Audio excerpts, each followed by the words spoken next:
Okay, admit it. The first time you heard somebody refer to America as the Great Melting Pot, you pictured a big, delicious pan of fondue, didn't you? I know I did. And then they explained what they really meant by that, and my whole image was corrected. The fondue was replaced with a big, steaming crock of beef stew. So much more accurate. Well, whatever visual comes to mind for you, I hope it's a food metaphor because nothing speaks to our unique blend of global cultures quite like our food. I mean, sure, we sometimes do things in our own way and we get a little crazy with Americanizing things when they reach our shores, but honestly, that's part of the fun and that's part of the magic. More and more people in the food world are becoming less and less concerned with this idea of authenticity because really authenticity equals stagnation. Great things happen when ketchup becomes ketchup, when burritos become chimichangas, when sushi becomes California rolls, and when Hamburg steak becomes a hamburger. I mean, just the journey from Tex-Mex through New Mexican, through Mexicali, through Baja to Oaxaca is beyond rich. And then somehow that all gets amalgamated to Taco Tuesday in Iowa. Iowa. We have the most diverse palate in history, and it owes largely to people getting it wrong. So yeah, happy accidents and scrappy resourceful improvisation, also known as faking it. But first you have to have something to fake. And that's what we're going to talk about today. The influences of various ethnicities on global cuisine and particularly in the United States. Now, I have to admit, I've struggled on where to put this very important topic. Was all this gastronomic ethnic mixing an inevitable outcome of the Columbian Exchange, or was it fueled by the Industrial Revolution, which brought the huddled masses to our shores by way of steam power in the factories as well as the ships? I mean, believe me, I have pored over this question, and the fact is that history does not owe me tidy answers and is under no obligation to fit into my preconceived little categories. What's true is that the Columbian Exchange launched the possibility of multicultural contributions to our foodways, and the Industrial Revolution fueled its realization. So just between you and me, let's call this drum roll, please. Oh my God, that's an anemic drum roll. But whatever. Introducing Food Revolution 5 and a half. The Great Melting Pot, which was not actually a fondue nor a beef stew, but it's okay if that's what you visualize. The first mixing happened as soon as European settlers came here and nearly starved to death. Their old ways of raising food just didn't really apply here, but in their arrogance, they were slow to learn from the people who had been thriving here for tens of thousands of years. I mean, even the native bees refused to pollinate European plants. And if you look at the English settlements like Jamestown, for instance, it wasn't until the English swallowed their hubris enough to accept the notion that they could learn a thing or two from their new neighbors that they were able to survive at all. It's a much longer story than that, but this is the moment where people from the East learned about corn, squash, beans, and dozens of other foods. And as they moved farther and farther into the interior of the continents, they discovered more and more wonderful foods like chocolate and salmon and so many others that I talked about more in the Revolution number 5 video, which you really should go watch. I'll post a link here. I mean, after you finish watching this video, but watch that one. Of course, the next people to make a huge contribution to our foodways did so against their will, but we would be remiss to not recognize the contribution of enslaved Africans. Their story is so rich and their contribution so profound that I could not possibly do it justice. I'm not sure exactly how they pulled it off, but a lot of them landed on our shores with seeds that they were able to plant, bringing us so many important and wonderful foods like okra, watermelon, black-eyed peas, sesame, and more. It wasn't just the ingredients, though, it was the wisdom. Rice, for instance, originated in Asia, but enslaved Africans brought their expertise in growing it, which led to its place as a mainstay of low-country cooking that still endures. If you think about it, enslaved people were growing the food, harvesting the food, and then cooking the food, and even serving the food. it would be impossible to overstate how their contribution influenced what we think of as American food, and Southern food in particular. Now, sometimes their cooking techniques were adapted to Native American ingredients, resulting in things like gumbo and fried catfish. Those techniques and recipes are still ubiquitous in what we think of as low country cooking. Now familiar things like deep fat frying and pit roasting, which is probably the main predecessor to barbecue. The first great culinary artists of the United States were the enslaved chefs to the founders. George Washington's cook, Hercules Caesar, and Thomas Jefferson's man, James Hemings, were the most famous and celebrated chefs of their day. Now, if the name Hemings sounds familiar, yes, he came to Monticello when he was 9 years old, along with his sister, Sally Hemings. If you don't know Sally Hemings' story, I strongly suggest you look it up. But as for James Hemings, he traveled with Jefferson to Europe, where Jefferson had him trained as a French chef. Upon their return to the States, Hemings bargained with Jefferson for his freedom, and as part of that negotiation, agreed to train his younger brother Peter to emulate his culinary skills. One dish in particular that Hemings is credited with perfecting is now an American staple, ye olde macaroni and cheese. Some say they brought it back from Italy and some say France, but when it landed in Virginia, it was a huge hit, and we still love it to this day. So while it didn't actually come from Africa, it was an African American who, thanks to his status as one of our first celebrity chefs, made it a pillar of American cuisine. Now, upon gaining his freedom, Hemings went to Philadelphia, where he worked as a restaurateur, but he ended up dying of alcohol poisoning. It's tragic. Hercules, it would seem, had made a few attempts to gain his freedom by his own means, and Washington had to employ some careful and deliberate strategies to prevent him from slipping away. But during Washington's 65th birthday celebration, Hercules finally managed to self-extricate from bondage and moved to New York City, where he actually eventually died of tuberculosis. But taken together, these two men were our first celebrity chefs. So while they certainly made significant contributions to American cuisine, their most enduring contribution may have been the notion that a person with sufficiently impressive culinary skills is worthy of notoriety and fame, regardless of origin. It would be impossible to provide a comprehensive inventory of all the African influences on American food. This is partly due to the way that so many facets of African culture have been appropriated or colonized or even erased altogether by Euro-American culture. So many things that to many of us seem obviously and simply American originate from the people who for centuries grew and cooked this country's food. Because of that, it'd be near impossible to parse out where African American cuisine ends and Euro-American cuisine begins. Even from slavery through Reconstruction and the Great Migration, throughout the Civil Rights Movement of the 60s up to the BLM movement, and into today, there is a visible through line that concurrently provides the context while simultaneously pressing the case for equity, visibility, and due credit for the Black contribution to our culture, within and without the gastronomic realms. At the end of the day, it represents one story where the threads of food, justice, and our shared culture have become so inextricably enmeshed that it's actually ridiculous to even attempt to parse out what is Black, what is white, and what is something else.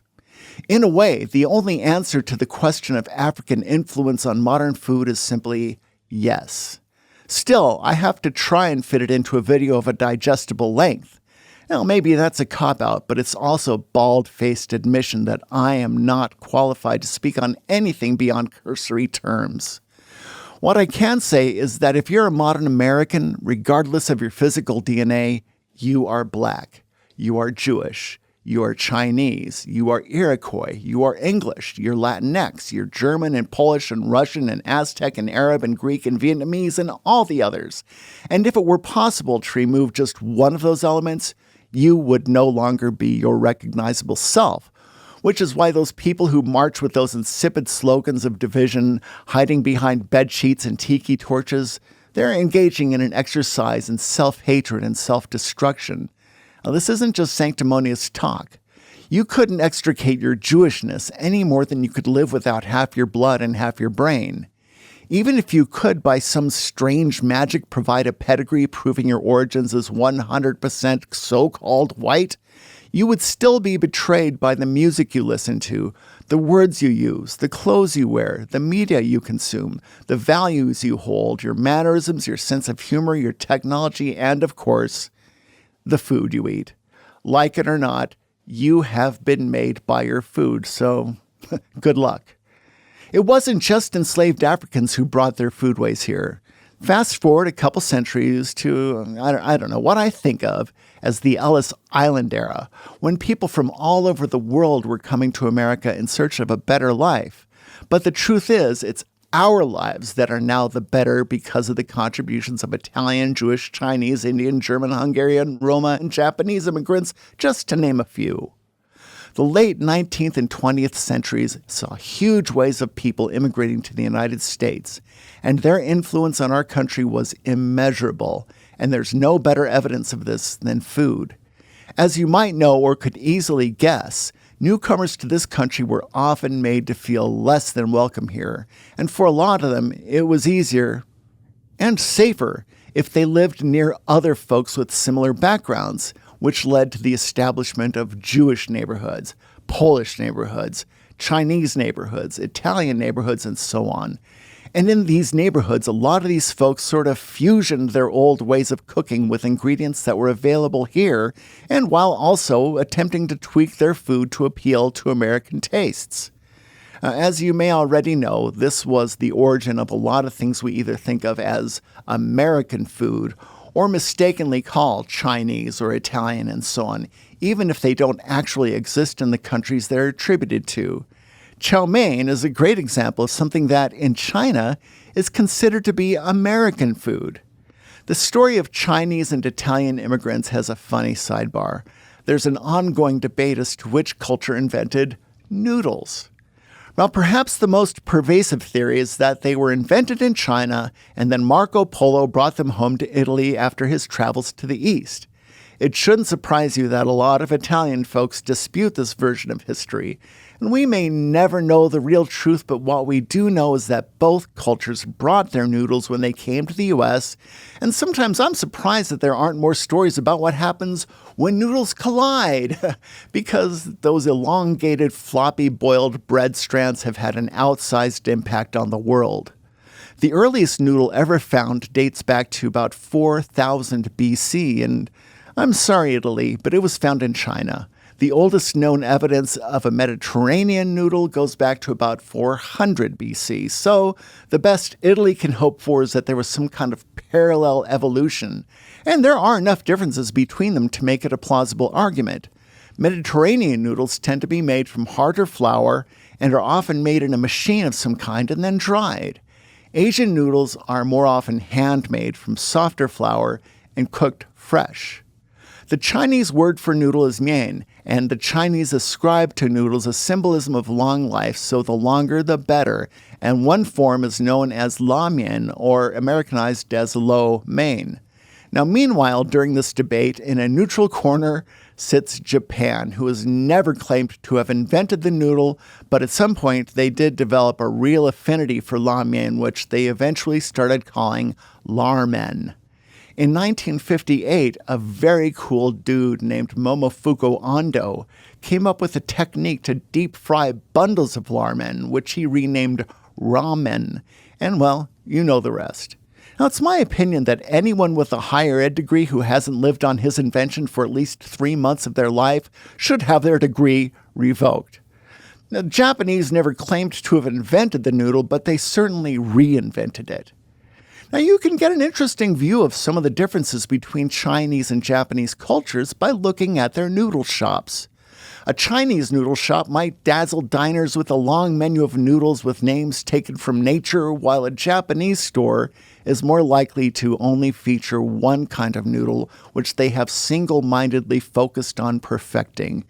This is really emblematic on the profound influence of Zen on Japanese culture.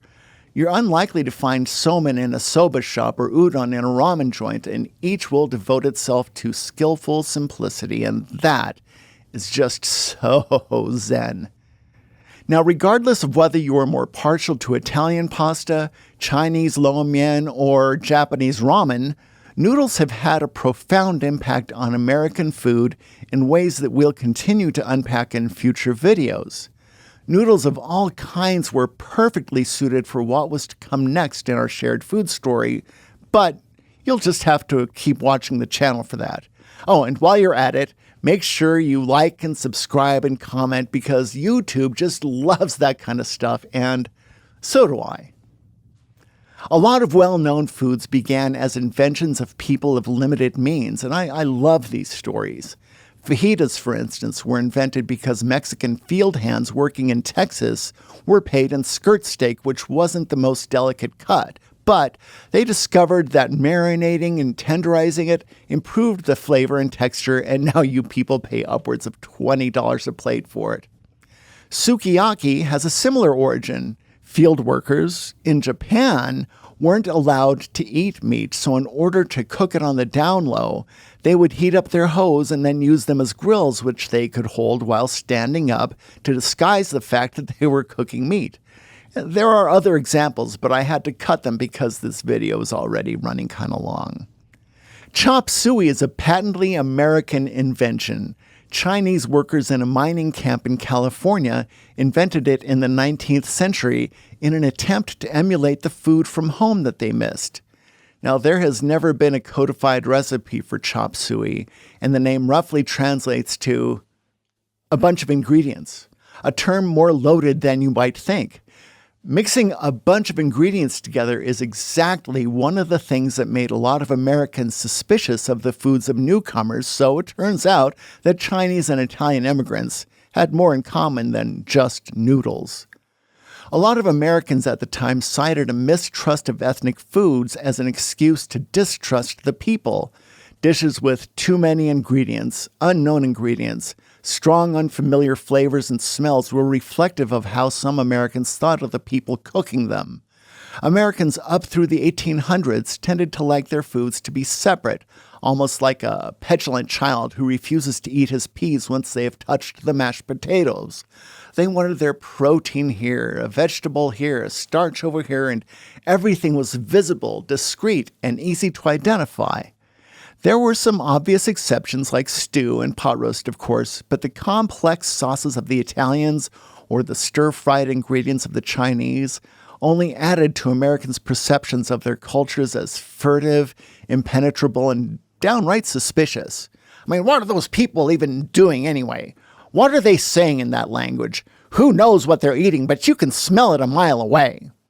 One word you often hear bigoted people applying to various ethnic groups is sneaky, and the complex cuisines of immigrants only exacerbated those accusations. Yeah, right. As if redlining and Jim Crow laws weren't, sneaky. But noodles and stir-fry are just the beginning. Just like most of our people, most elements of American cuisine originate from somewhere else. We have corned beef from the British Isles, the entire rest of the deli from Jewish immigrants, kielbasa from Poland, bratwurst from Germany, and all the things we think of as ethnic food, despite being thoroughly Americanized, like so-called Greek food, Indian food, Frankfurters, cheeses from Europe, and on and on and on and on. And God forbid we should overlook so-called Mexican food, which is such an interesting story. I mean, we love to say that the U.S. is the great melting pot, right? Yeah, well, meanwhile, Mexico is like, hold my beer. I mean, talk about a melting pot. Mexico may very well have us beat. I think a lot of Americans tend to think of most Mexicans as a blend of Spanish and Native American blood, but that overlooks their waves of immigration from Africa, India, Switzerland, and Lebanon, just to name a few, and each brought a little food with them, like cilantro from India, and al pastor, which was a take on Lebanese shawarma. And most of these foods have as their origin the ingredients and recipes and techniques that the Native Americans had been using for centuries, for millennia. Then when the United States annexed land from Mexico, that's the nice word for it. A lot of places like Texas, New Mexico, Arizona, and southern Colorado ended up sort of amalgamating some of these recipes into yet new forms of cuisine that I mentioned at the top of this video. So despite a lot of Americans thinking that all those things are just Mexican food, which is actually kind of sad. Sad, but delicious. And now those foods have crossed the oceans and back, such that you can get Tex-Mex in Europe, sushi in Italy, Chinese food in Peru. It's like the Columbian exchange is still very much alive and well, and indeed it is, and it goes in every which direction. Fortune cookies are a great example. That most quintessential brand of Chinese food does not exist in China. I'm willing to bet that some of you are nodding your head knowingly and quietly muttering, yes, fortune cookies were invented by Chinese Americans, but you would still be wrong. Fortune cookies were invented in Japan in the 1600s, and the familiar triangle shape came along a couple hundred years later. They were brought to the States by Japanese immigrants who set up Chinese restaurants in California where they served the triangle baked fortune-bearing treat. When our government sent the Japanese to internment camps, a lot of those Japanese-owned Chinese restaurants were taken over by Chinese folks, which is why we now associate fortune cookies with Chinese food. The original fortune cookies were actually crackers and flavored with sesame and miso, but sometime in the early 20th century, a bakery in California started making the vanilla-flavored cookie that has since become the standard. So, fortune cookies are a Japanese invention that was adopted by Chinese restaurants and perfected by some unknown baker in California. And don't think this kind of stuff only happens on our side of the pond. You'd be surprised how many things are sold as American in other countries. Ask any Japanese citizen about Christmas, and they will tell you flat out that it's a day that Americans set aside to eat KFC. Now, not just any chicken, mind you, but exclusively KFC. In their version of us, it's pretty much the whole point of Christmas. The entire holiday is built around KFC, which is just so weird to me. A fettuccine alfredo is based on an Italian dish that Douglas Fairbanks and Lillian Gish found on their Italian honeymoon, but when people in the US tried to copy it based on their description, it became an entirely new and uniquely American dish. Caesar salad was invented in Mexico. English muffins were invented in the United States. German chocolate cake was invented in Texas, and the list goes on and on and on, and in some ways, it's a really happy story. A lot of immigrants found their success here because food is still an arena where you can succeed based on merit alone. Well, merit and a whole lot of elbow grease and hard work, years of living in veritable poverty, and seemingly endless struggle. But still, the pathway is there for a person who's willing to put in an insane amount of hard work and has the innate palate for good food. So, just one more example where you make the food and then the food makes you successful. Well, sometimes. The human story, after all, is sloppy, largely unintentional, and amorphous. Do you disagree? Cool! I'd love to see some discussion in the comments on this point. Things could get really juicy. But for now, it's time to wrap up this video. Thanks so much for watching. I hope to see you next time. Ciao.